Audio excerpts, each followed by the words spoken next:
Hello, everyone, and welcome back to A Better Life, New York.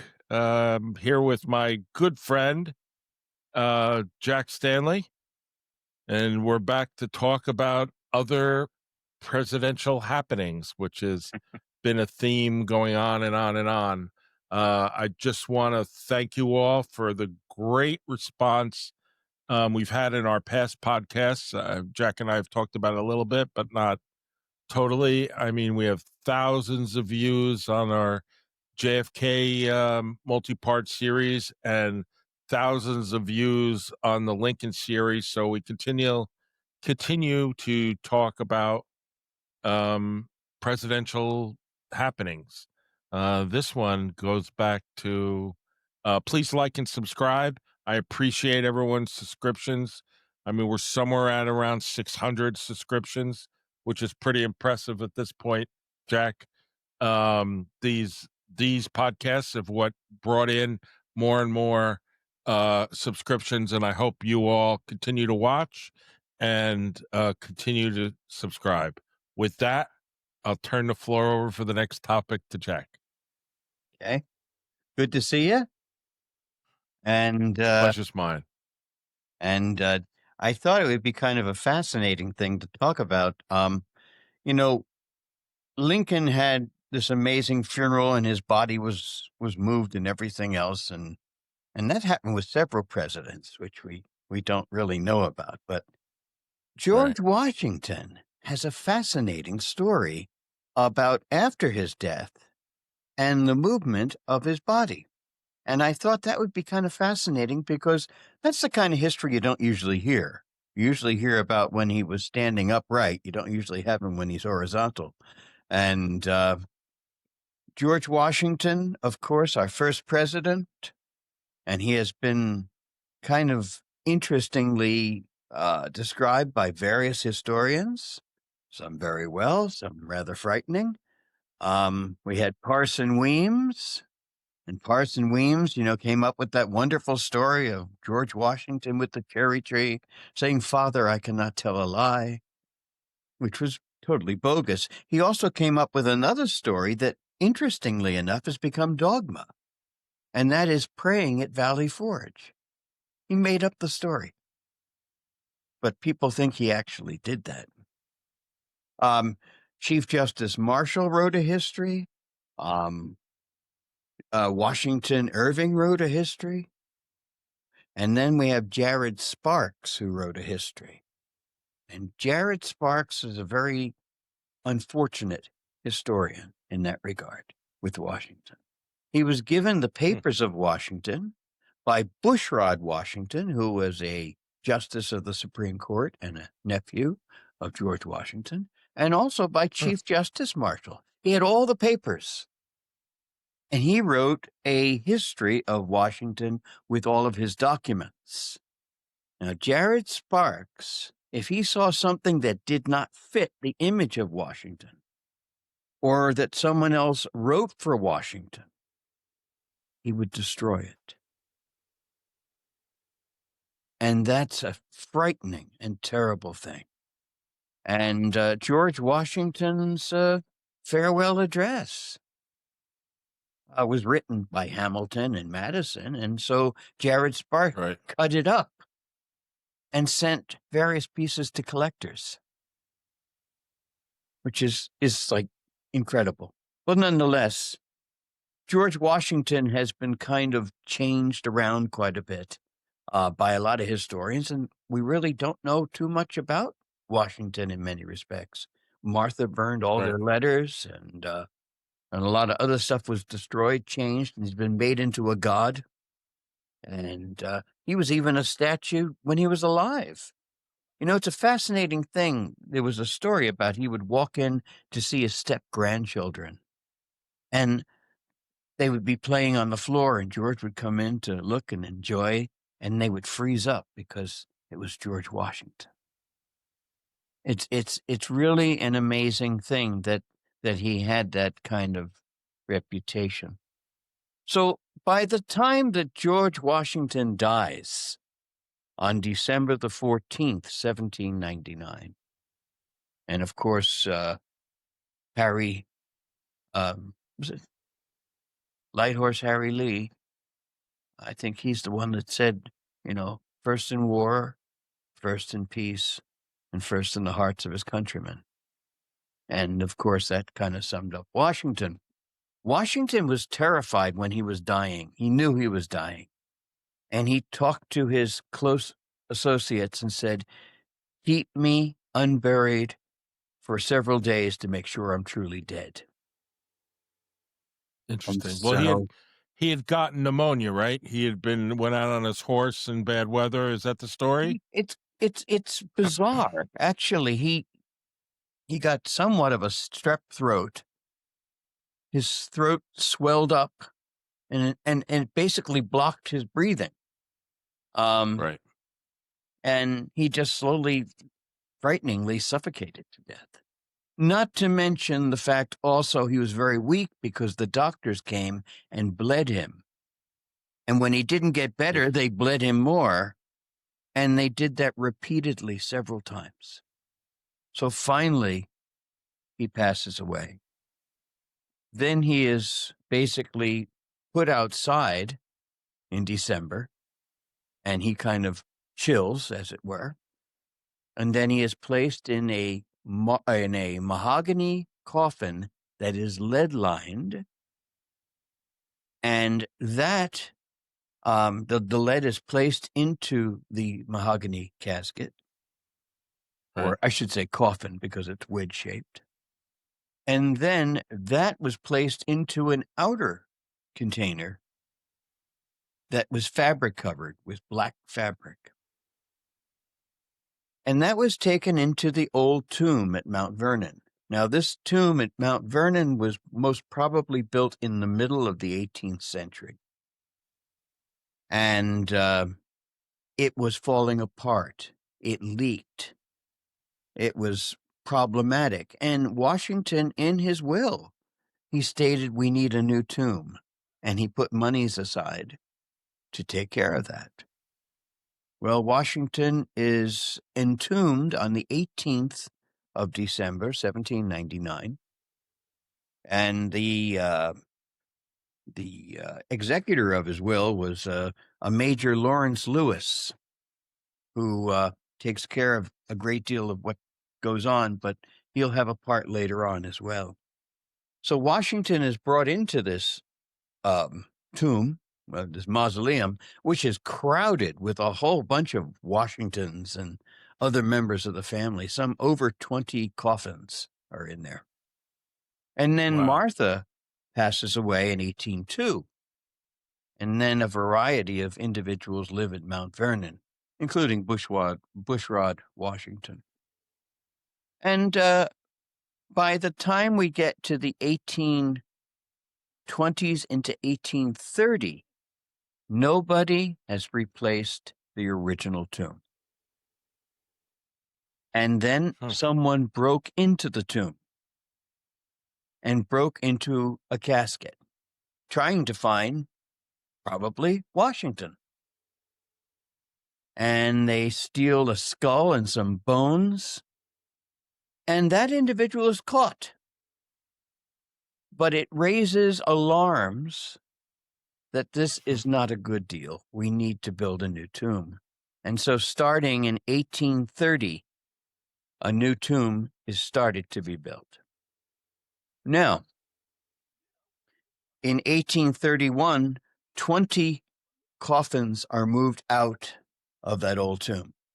They leave George and Martha in the old tomb because they want to have new sarcophagus made. I can't say the word right now. A new sarcophagus made for Washington and his wife Martha. So it's going to take a little while. Mr. Lewis contacts a John Struthers in Philadelphia and asks him to build these new tombs, these new casket holders. He said, "I'll tell you what, let me design them and I'll make them appropriate and I'll take care of it at my own cost." And that eventually is done. I guess it's a good thing to be a presidential tomb maker, especially when that president's George Washington, right? This is true. Gives him a place in history. And so, uh, John Struthers is the fellow that makes these marble coffins, and he brings them down to Mount Vernon in 1837. By this time, the new tomb has long since been built, and he comes with a Mr. Strickland, and he and Strickland arrive in October of 1837. And Mr. Lawrence Lewis, as I mentioned, who was the executor, the living executor to Washington's will, collectively they go into the old tomb and they look for Washington and Martha. And they, of course, find them, and they discover that the coffins are absolutely ruined. They're wet, Hmm. they've collapsed. And the silver plate that was on the outside had fallen into the coffin. So they remove that outer coffin and bring the mahogany casket out, which is in pretty rough shape too. And also the lead is in pretty bad shape. And it's broken in areas. So they pull it back. And there is George Washington. And they describe it in a fascinating article that was put out by Harper's Magazine in March of 1859. That goes through the whole thing of Mount Vernon as it is. And this takes place, as I said, in March of 1859.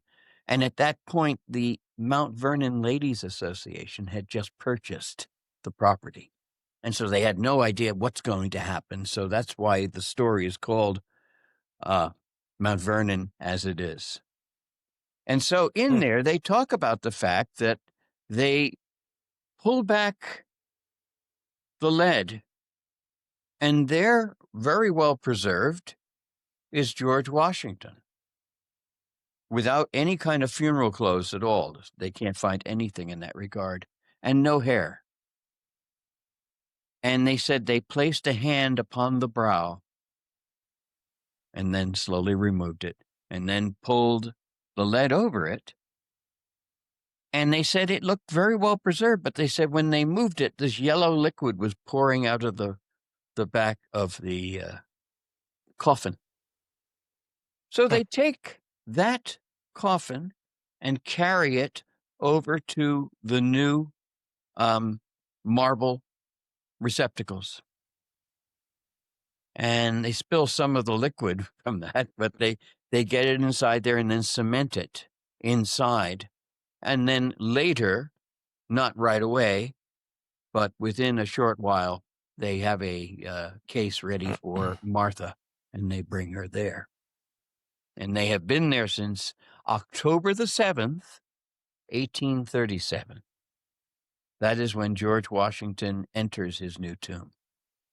But it's just kind of an interesting thing that Washington was in that old tomb in terrible situation. It was falling apart. It was wet. All the caskets were falling apart inside it. And hardly a good place to put the father of our country in. And of course, the new tomb is very well equipped, very well taken care of, and to this very day, it looks identical to when it was first constructed. So, was there a dedication or anything at the time of the new tomb? I imagine, kind of. I don't see anything about that. Mm-hmm. Um, the I interesting I thing wonder. is that Go ahead. Mr. Strutland writes a book called The Tomb of Washington in 1840, which goes into minute detail of this whole process. And in this book, which I have here, which is 1845, it goes through the whole section that's in the tomb of Washington on his burial, which is quite fascinating as well. Hmm. And even so much as, the design for the sarcophagus. And a couple of other things to mention to you that Strickland entered the old tomb with Major Lewis, who was the last survivor from the original burial of Washington, and he knew exactly where everything was. And he he was very much involved with, and it was his suggestion to pull back the lead to take a look and see how George was faring. They did not do that with Hmm. Martha. It was only done with George. Um, and that's pretty much the story. It's It's a great not story. not too complex, not too lengthy, but we've had several presidents, who have been moved. Right. George Washington, of course, John Adams was moved. Um, James Madison was actually looked at 20 years after he was buried. John Quincy Adams was looked at 4 years after he died. It's kind of an interesting and kind of macabre thing. And of course, poor Abraham Lincoln was looked at so many times. I mean, it was ridiculous. But I thought it would be interesting just to share this little piece of history, this short little piece about Washington and his removal from his original tomb to the new one. Washington was so to him. It's not surprising to me because Washington, after he left the presidency, was so to himself. Yeah. He didn't really want to be referred to. He didn't want to be asked about what was going on. He walked away, much like he walked away being general. Mhm. He walked away. He never wanted to be president, even though his generals wanted him to be king, so to speak. But and that long tradition of walking away at the height of a power, whether it's a general or whether it's a president, starts Indeed. with Washington. Yes. It's an interesting fact that when he resigned his commission from the military, and he was the most powerful individual in the country, he could have done anything he wanted, and he became the American Cincinnatus. He went back to his plow, as it were. And upon hearing that, King George III said, "If this is true, he is the greatest man who ever lived." Basically saying something along the lines of that. Right. And And everyone was amazed. Someone with that much power was willing to give it up.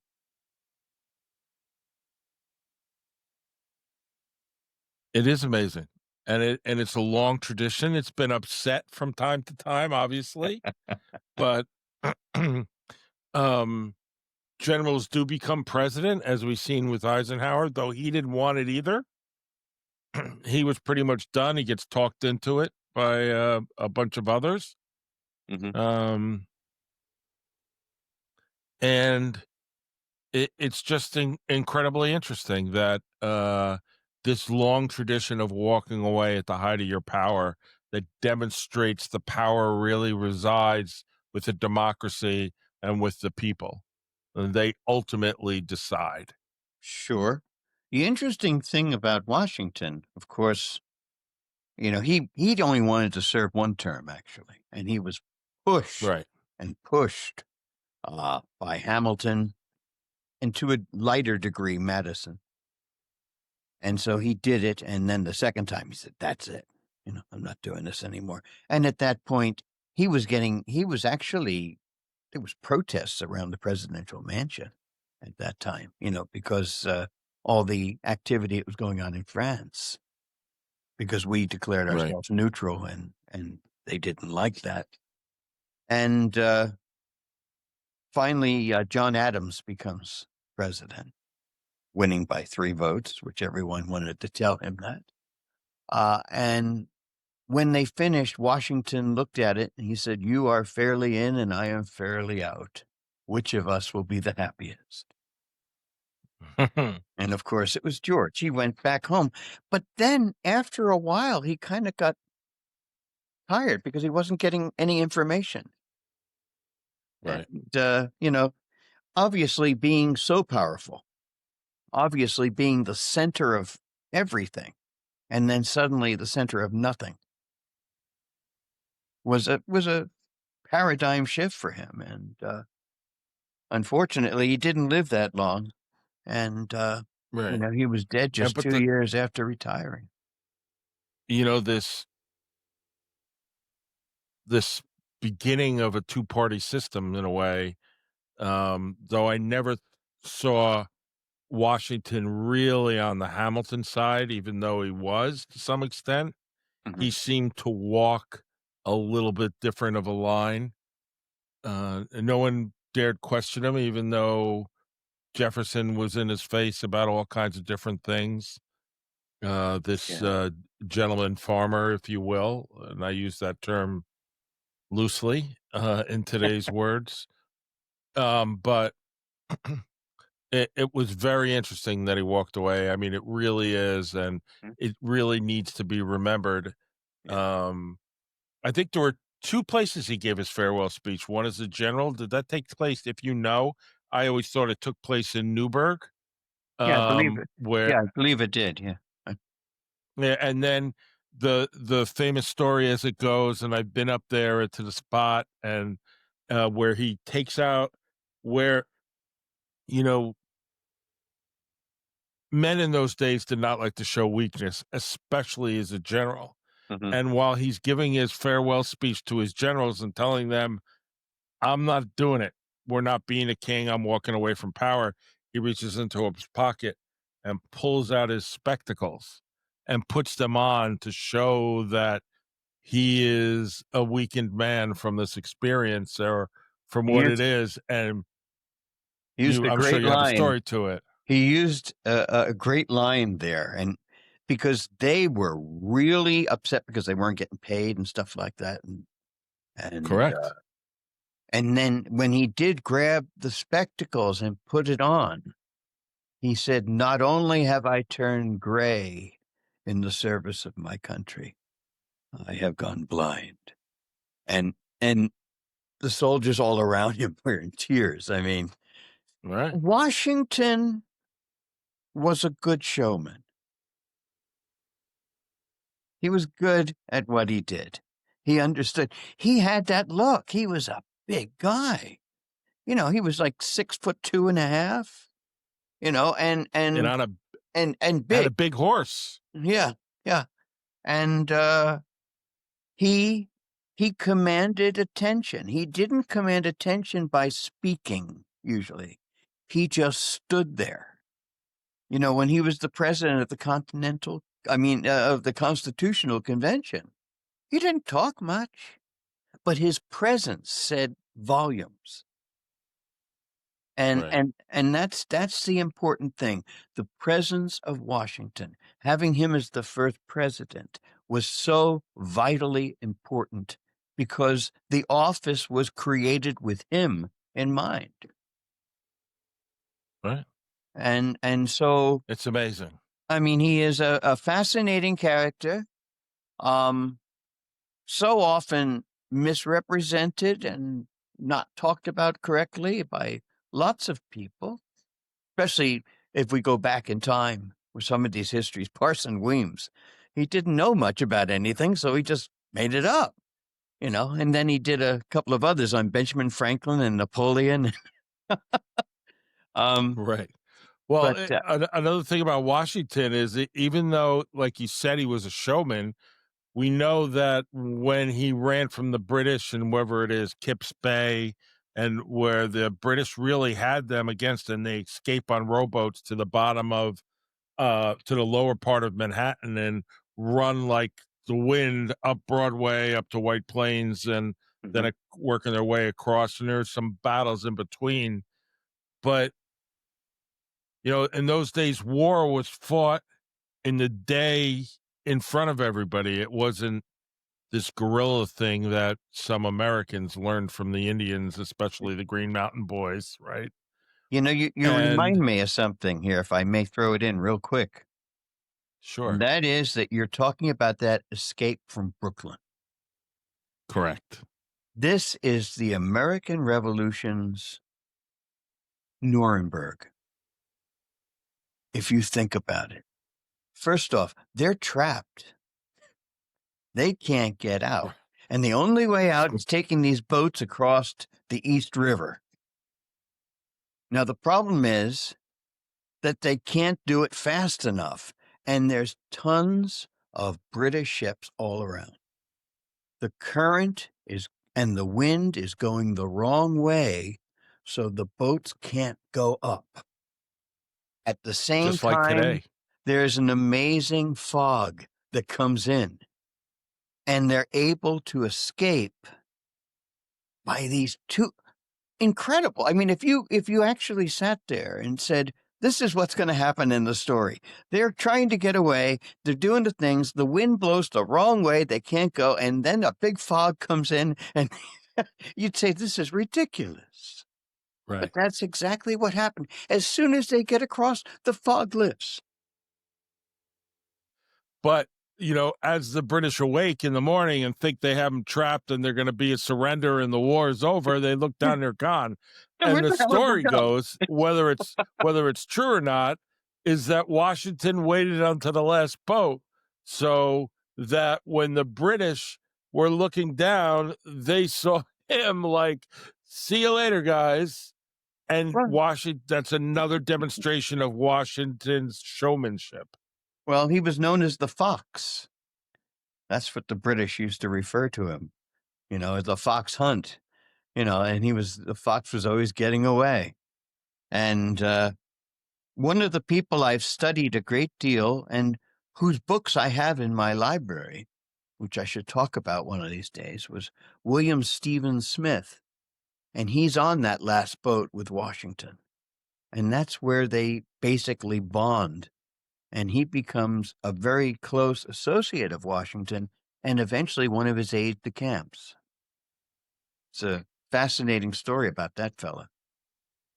Uh, but And one more the thing. other Oh, sure. Go ahead. okay. So the other story I always think about Washington is when he's in Valley Forge and the wheels have come off the bus, even though there weren't any buses in those days. But everybody's not going to re-enlist. They don't have shoes. They're freezing to death. They don't have food. They haven't gotten anything. And Washington comes up with this idea to attack, whether it's Trenton or Princeton, um, Well, before everybody runs out on New Year's Eve, yeah, that's before their actually enlistments. actually Valley Forge is after that. That's Is it? that's actually when their escape from New York and they work their way up New Jersey. Right. But That is when they attack the Hessians on Christmas. And it's so important because they were almost wiped out.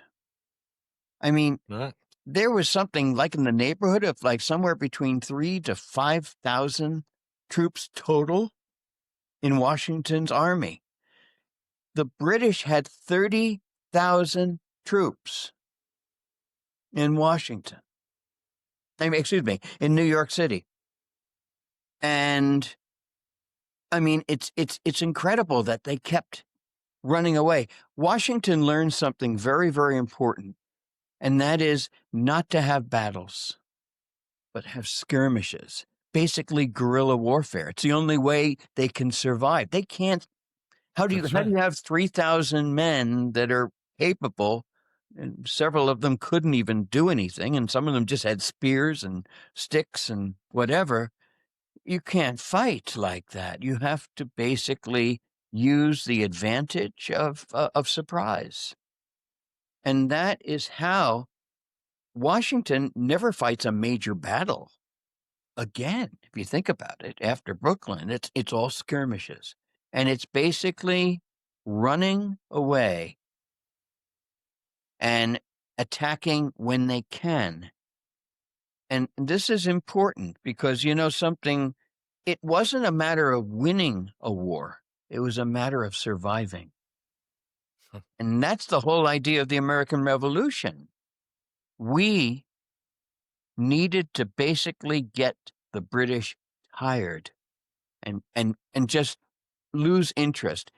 We didn't really understand this until Vietnam, if you think about it. Sun Tzu, The Art of War. Yeah, Somebody should have read it. yeah. Well, But it's interesting. it's That's what they did. They waited for us to lose interest and then they basically won,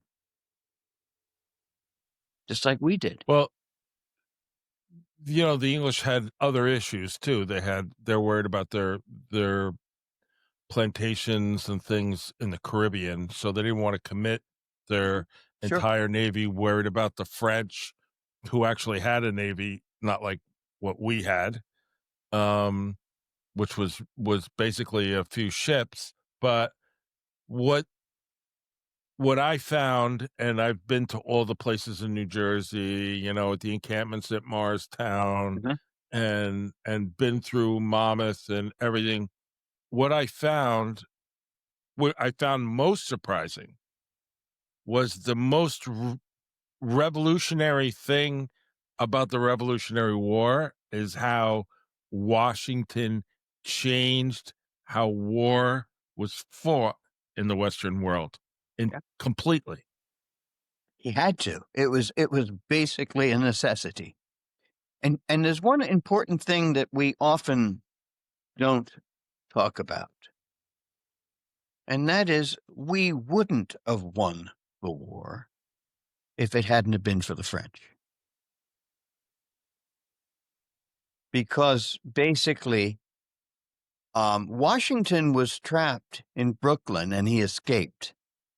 And then he was in Manhattan, he was surrounded by ships. Fortunately, he could get out. And if you think at the end of the war, Cornwallis, what is surrounding Cornwallis and a peninsula? The French Navy. Right. So they can't get out. And who's cutting them off at the other end? The French military, followed right next to George Washington's military. And so basically they have to surrender. They get caught in a way that Washington didn't get caught. But if you think about it, by all reasonings, they should have been caught. It was the most bizarre circumstances. If you just think about that, we call it the miracle at Nuremberg. But it was really, if you go back to the revolution, excuse me, I said miracle at Nuremberg, at Dunkirk, excuse me. The same thing is for Brooklyn. It's absolutely unbelievable. There were so many times we It should is. not have won. We should have been destroyed right away. Well, think about how the whole thing started. A bunch of farmers with guns standing in a field so far away from Boston, you wouldn't walk there today. They walked an entire army all the way there, Mhm. shot back and forth, and then decided to walk back. And they just played pick 'em off using all the tactics learned from the Indians, Sure. Yeah, and just hid behind trees and picked them off one at a time. It was that's brutal. exactly. Yeah. Yeah. The British didn't know what to do. It was totally ungentlemanly the way they were Absolutely. fighting. It's remarkable. If you look at war at that time, they'd basically come out with the band, and each side would come out and they'd line up, and then they would shoot at each other. And then these vagrants were hiding behind trees. And then, of course, one of the great things that saves Washington, it's kind of a fun thing, and it's almost a joke And people were trying to say it didn't happen, but it did. Mrs. Murray in New York City had some lovely daughters. And so Happens. she invited the British officers over for cake and tea. And she knew very well that Washington was trying to get out. So she kept them occupied. And her daughters smiled and cheered on the British officers. And by the time they were done, Washington was all the way up where Columbia University is now. Right. And He- they were able to get out. well, Washington seemed to have a network of women, right? I mean, there were spies, there were this, he had all kinds of things that went on, Yeah. more than we know and more we'll ever know the factors of. But I've I'm heard that sure for he had his, Betsy Ross. Yeah. yeah. I mean, think about it. Most men are what, 5'7", 5'8" during this time? This guy's 6'2", Yeah. and He's he's colossal. cl- has a presence beyond words. What do you think happened, especially in those days, when he walked into the room, like you said, when he walked into a tavern, when he walked into places, when he walked into someone's home and asked a woman and her family to help them? I mean, it must have been unbelievable. Yeah. He was basically um, a monumental individual. As I said, he was somewhat of a statue. The last 20 years of his life, people just kind of looked at him in awe. I mean, it's hard for us to even understand this today. And there are some interesting facts, like he always wanted to be a British general. I mean, that's what it was. And he always wanted to be that before he wanted. Yeah. And then they give him this job to deal with the Indians, right, in Ohio or Oh, whatever. yeah, that And didn't go too well. he single-handedly gets his entire, so when he gets hired to be the general, he single-handedly got all of his men killed and started the French and Indian War. And this is the guy they pick to be the father of our country. But you That got to ends up being the remember, father of our country. he came to the Continental Congress dressed in uniform. Every day. As I said, there's a bit of showmanship in Oh, yeah. Washington. I mean, he's sitting there saying, "Hot damn, I want to be in charge." And John Adams is very, very astute. John Adams was a very emotional, it could be a kind of cranky individual, but he was brilliant. And he understood that the revolution wasn't going to work unless you had some Virginians involved. And this is why he nominates Washington, 1775. Otherwise, it's going to be a New England affair. It's the most brilliant thing that Adams does. And then, of course, he encourages Richard Henry Lee, along with Franklin and a few others, to go down and get some basically acceptance for a break from Virginia, basically saying a break from the mother country. And then, of course, he nominates Thomas Jefferson to write the Declaration of Independence, an act which he regretted the rest of his life.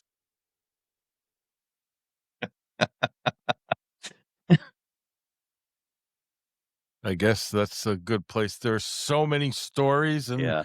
this Yeah. thing we went over this time we went on just happened to fall into after we talked about his body being stolen. Certainly I off mean, to a different direction. Yeah. There's well, so much that's with because the American Revolution. It's an amazing, it's sort of like the mouse that roared. You think about it. yeah, And to our benefit, we have to, once again, France bankrupted itself supporting us for the American right. Revolution, and this leads to the whole collapse of the monarchy. It leads to the collapse of colonialism all over the world. It's the shot heard around the world, as Oh, they yeah, say, yeah, right? In the indeed, indeed, beginning, I indeed. mean, it begins in Lexington and Concord and ends in 1945 or whatever it is in India, right? Or 45, 47. You know, It, you could it, say it's that's where it all ends. you know, it was once said, and I forget who said this, a well-known historian, and they said the high water mark of the what's the word I'm thinking of? Oh, isn't that awful when you can't think of the term? Let's just basically Uh, say one of the high watermarks of intellectual prowess after the development and change of society was the Declaration of Independence. You know, it's incredible how it totally changed the world, and its effect has been felt all over the world. Abraham Lincoln used it constantly during the American Civil War. Many countries have based their constitutions or their basic premise of government on our basic ideals, which go back to John Locke a lot. Um, right. but if you think about that, that whole change in understanding, um, basically its high water mark is definitely the Declaration. Changed the But world. of course, Locke said uh, things a little differently that happened to get changed by a man from the South, like, uh, life, liberty, and freedom of estate, which means everybody gets to own property. But since in the world that Jefferson lived, only white males own property and he had slaves, so we can't give him that right. So he changed it to pursuit of happiness. Yes. Yes. I have my issues with Jefferson, but he was an excellent writer. Definitely. What's the opening statement in the Ken Burns documentary where he goes, he was an enigma wrapped in a paradox, or a paradox wrapped in an enigma. And the historian, and I can't think of his name, um, a brilliant historian. He's passed away. He's written some great books on the Civil War, and they said that he tells a story of how a man's in a bar, or they're in a tavern, where you stay the night, and he's talking to a guy. He doesn't know who he is, and they're talking about religion. He thinks he's a preacher. He's talking um, the rights of man. He thinks he's a politician. He talks about, I forget what the third subject is. And the next day, the guy's gone, and he says to the barkeep, "Who was that?" And he says, "What do you don't know? That was Thomas Jefferson. He knew everything about everything." And you could argue that he never finished anything in his life either. Certainly, his It's true. house wasn't finished. And it just entered my mind, and I wish I could have thought of it before. The high water It's mark okay, of the Enlightenment. I could not right? think of the word. It just kind of went somewhere else. But the high water mark of the Enlightenment is indeed the Declaration of Independence, and it changed everything. So Changed everything. we've kind of taken a roundabout trip. We left the tomb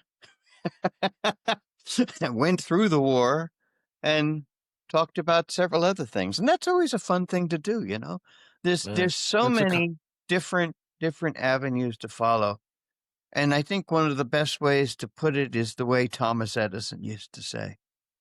He used to say, "When I invent, I start here with the intent to go here. But when I get to here, I discover something here." Therefore, he never gets there, but he goes to someplace totally different. And that's exactly what we did. We just kind of took a slight turn on conversation, and that makes it more fun. the unfinished pyramid on the back of the dollar bill, right? It's meant to be unfinished, that it's never finished, The that we're seeing eye. constantly learning, Yeah. and we're constantly learning and figuring out who we are as Americans. and what defining what freedom is and what it should be. Um, to There's decide, something that can never ever quite totally be defined. yeah, There's always a new so definition of it if you think about it over time. What is freedom? What is our democratic republic? What is our constitutional republic? Or some people are just calling it democracy, which it isn't. But well, it's funny. My I don't know where I got this from, but I was telling my constitutional law professor and in law school that it was always meant to be a Newtonian model. And he was like, "What?" I was like, "Well, it's kind of like gravity. Every once in a while, the sun's gravity is stronger and it moves the earth one way. Then the earth's gravity pulls on the moon, it moves it to the mother. And so you have these three bodies that are constantly in structure. And that Newtonian model was used to say the executive branch, the judicial branch, and the legislative branch. And every once in a while, one part becomes more powerful than the other, yeah, but one day the others pull it back to the middle and where it is. yeah, that's very true. And That's what very was good. and then I don't know where I heard this from, but I learned it from somewhere. And it became a whole classroom discussion about the Newtonian model. And I said, well, what's really interesting is I know we think it's gravity that's holding it all together, but whoever told me this told me that the real thought, what was holding those three bodies together, was God. Hmm. And I'm sure it was a very old understanding of what that is, but um, in some aspects, gravity is a force we don't understand one iota of. We So don't. We we don't know it understand keeps us magnetism, right. gravity, and what is the Light, electricity? Electri- we know what they are. We don't know why they are. yeah, Kind of fascinating stuff. Oh yeah. well, So I think we got to stop there. That's way out of our wheelhouse for a conversation. So for another anyway, time. yeah, for another time. I thank you very much. Please, Thank you. everybody, like and subscribe. We have a whole bunch of shows, and I'm going to do a little blurb show about all the things I have coming up. Uh, um, Other researchers. We're also looking to do a roundtable with. I know that if you listen to the podcast for a long time, back when it was audio, with Dom and I did a JFK. We're going to do a roundtable with me, Jack, and Dom, and start talking about conversations about things we've discovered in our research and try to learn more from each other. So, Okay. on that note, thank you all for listening. Thank you all for watching. And please like and subscribe. Thanks, Jack, as Take always. care. Bye.